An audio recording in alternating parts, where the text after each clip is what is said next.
This will be arguments for first principles. Hope you understand it. Basic of science. To solve difficult problems. One way to solve them is to use first principles thinking, also called reasoning from first principles. First principles thinking originates from the domains of philosophy and physics, which are both dealing with difficult problems and are looking for the fundamental truths. In this video of first principles thinking, we will look at two remarkable practitioners. The first is Richard Feynman, who was a brilliant physicist and educator. The second is Elon Musk, who is the mind behind ventures like SpaceX, Tesla, and Neuralink.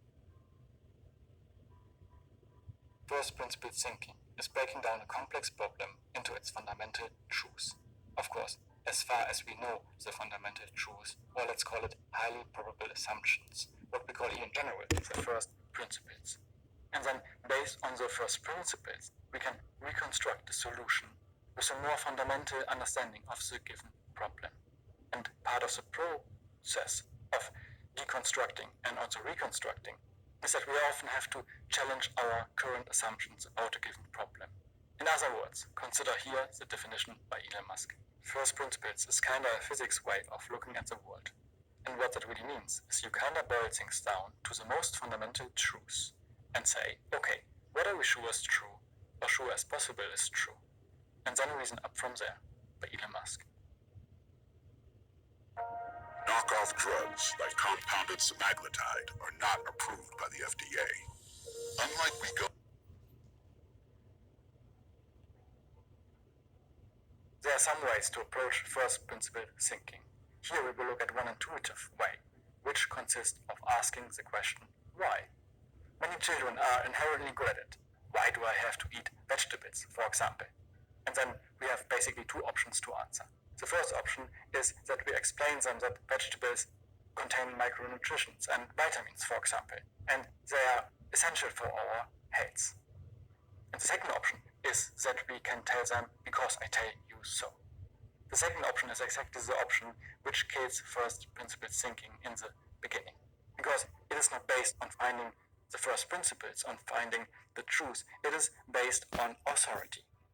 Repeatedly asking the question why can lead us to the most fundamental first principles, which is exactly our goal. It is hard to think that way. You can't think that way about everything. It takes a lot of effort. But if you are trying to do something new, it is the best way to think. By Elon Musk.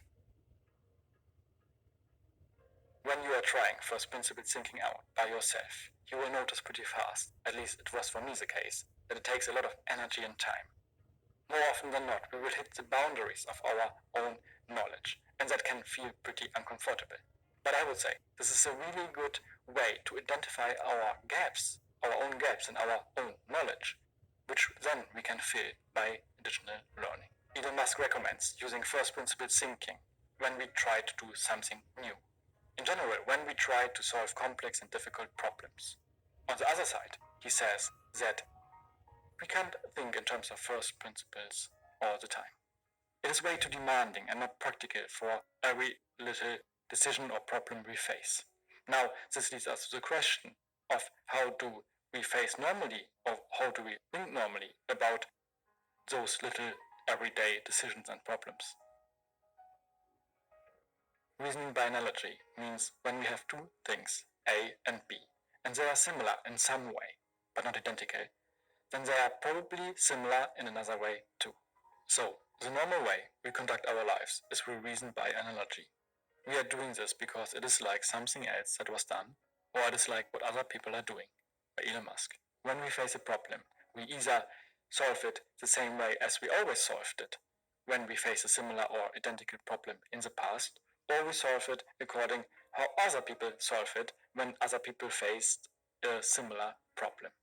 This saves us a lot of time and energy, and I would say this is in many scenarios super useful, especially in domains like science, where scientists are faced with complex and new problems. It is often not working to do like it's done before. Even in our everyday lives, when we face big decisions or big problems, it can prove fatal to reason by analogy. Maybe a problem I have now looks similar to a problem another person had or has, but who tells me that the solution the other person had will also work for my problem, because the circumstances can be totally different and the problem itself can have also little nuances which makes it totally different.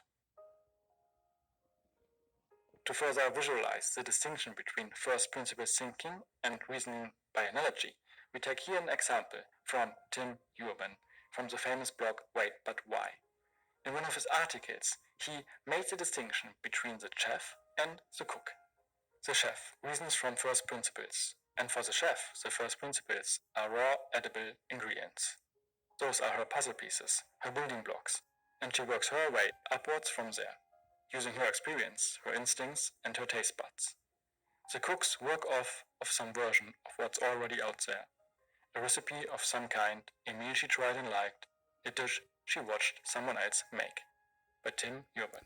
Many of us are cooks in nearly all kinds of areas, and it makes sense, because reasoning by analogy, as said before, saves time and energy.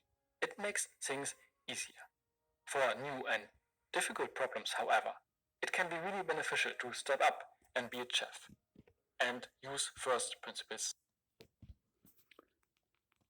In this one, I would say that very few people will back up and rethink the entire problem. To me, it's like when you're up to ass in your ass in alligators, it's too late to think about draining the swamp. So people who can stop and start thinking about draining the swamp have some chance to be successful. That's basically what first principles is all about. As he said, it must be in you. If you want scientific truth, then that's what you back up to. The minus lens was started by Kepler 400 years ago. Why? Because it works. Just get a minus lens, vision is sharper. There, you've solved a scientific problem. Until you back up and say, what about the entire eye's behavior? What about that? And the answer is, well, that's not of concern with us since we're not dealing with the fundamental eye. But until you can back up to that point, you're always going to be wandering around in the dark, not knowing what you're doing, not knowing what you're trying to do. And the results will just be a continued catastrophe. So listen to this full video and let me know what you think. Thank you.